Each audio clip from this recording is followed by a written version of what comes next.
Hello, everyone. I'm Joe Welu. Thanks so much for tuning in to Expert Insights, where we talk with industry leaders across modern financial services to discuss leadership and innovation. Let's get started.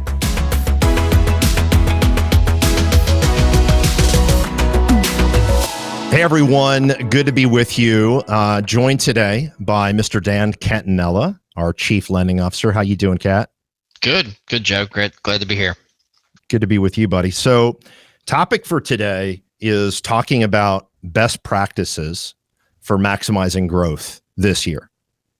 You and I have been involved in a lot of strategic conversations with executives, top producers, partners, and the conversation all rolls up into what are the levers that we have to unlock deal flow, unlock opportunity, and unlock growth this year. And so I thought after our conversation that sharing some of these best practices would be helpful. So today, part one of this series on best practices for maximizing growth, wanted to talk about protecting your pipeline and improving conversions, something that we see a lot about.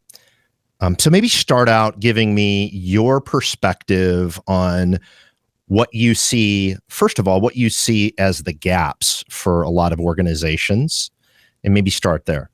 Sure. So I'd start by saying we all know we're in a heavy purchase market for sure. We know that there are significant affordability challenges. We know that first-time home buyers are making up a significant portion of that purchase business. So really the top lenders, we're seeing them all kind of lead with education and advice. Making sure that they really look at their communication from the time they initially, obtain that prospect, all the way through that top of the funnel, and make sure that they're educating them and advising them with the right content and information to really help them get over those barriers of entry, understand how to become mortgage readiness or home buyer readiness. Make sure they understand the things they should be doing, they shouldn't be doing. Don't go out and buy that $70,000 F-150, but make sure that they're. I think those things prepared. are like 80 grand now. I think every car is like 80 grand or more. It seems like pretty much. I think the average car auto loan now is around $70,000, which is just oh my absurd. gosh. You used to be able to buy a house for that. So yeah. So under those are great starting points under the umbrella of protecting your pipeline, okay, and maximizing your conversion, where we see slippage and fallout, right? We have an audit that we've done historically for customers and identifying the gaps where they lose opportunity. And the beginning of the process where somebody applies, fills out a lead form, a lot of those people end up, for lack of a better phrase, hitting the trash can. And what you referenced was, well, why is that? Okay. Lack of personal, consistent communication, lack of high quality education about the process.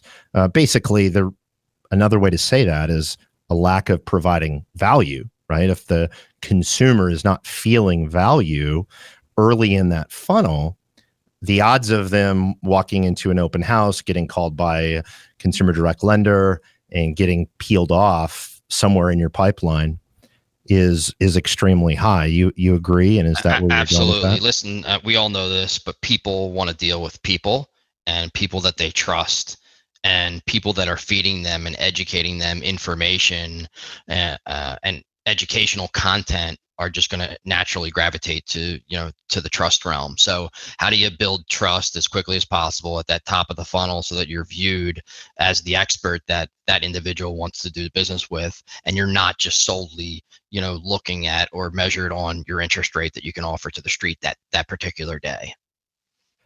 So I want to talk about a couple of very specific things that we have seen to be best practices for really maximizing your pull through of your pipeline, your conversion, and then ultimately protecting that pipeline, because protecting that pipeline actually includes using intelligence, using data to understand if they're shopping for you, right? So one of the key things we've seen really move the needle for lenders that we partner with is leveraging customer intelligence or data insights around credit triggers, credit behavior. So if I take an application from a consumer and they're in a dormant status, meaning they didn't move through, maybe they didn't find a house yet, you ideally want to be monitoring those consumers. So if it's 4 months, 5 months, 6 months, and they walk into an open house or call a listing agent, and all of a sudden somebody says, oh yeah, and maybe they, it's been enough time that they don't necessarily have that tight bond, but now another lender's coming at them hard. You want to surface that. You want to know that. And so we've seen that really move the needle, 5-10 percentage points in some cases. Give me your thoughts on that. You've been deeply involved in this. For absolutely. So using data intelligence to understand when to engage the customer at the right time. We know the prospecting stage and the home buyer shopping stage can last, 6-9 months. Some buyers even give up and then they re-engage after a year. So looking at your entire prospect portfolio that you've serviced and understanding, when they're re-engaging with even potentially another lender, that gives you another at bat to really gain that prospect and convert them into a transaction. Absolutely. Credit inquiry would be number one, listing alerts, even number two. Somebody that maybe got off the market, then lists their home a year later, that you may have not have transacted through, last time, but you get another at bat now because you're monitoring that prospect with intelligence. And the question we always start with when we're having strategic conversations is, what do your numbers look like if you improved your conversion by 20%? Do the math. And it's actually not that difficult to get there. And a couple of the things that make a difference, the amount, the quality, the frequency, the variety of the communication, okay, meaning, do you incorporate video? Do you incorporate text? Are you hitting the other parties? If it's already in transactional stage, are you communicating with all of the relevant parties? Those are some of the key components. And then the component that we just spoke about, the customer intelligence, the data side of things, making sure that you have a source that is surfacing that in front of your salesperson, in front of your originator. We've worked with in the lending space for many years. And what's the classic thing that happens, right? I'm super great as a salesperson if somebody's ready to go today or next month or maybe 60 days. Where we see the drop off is 90 days.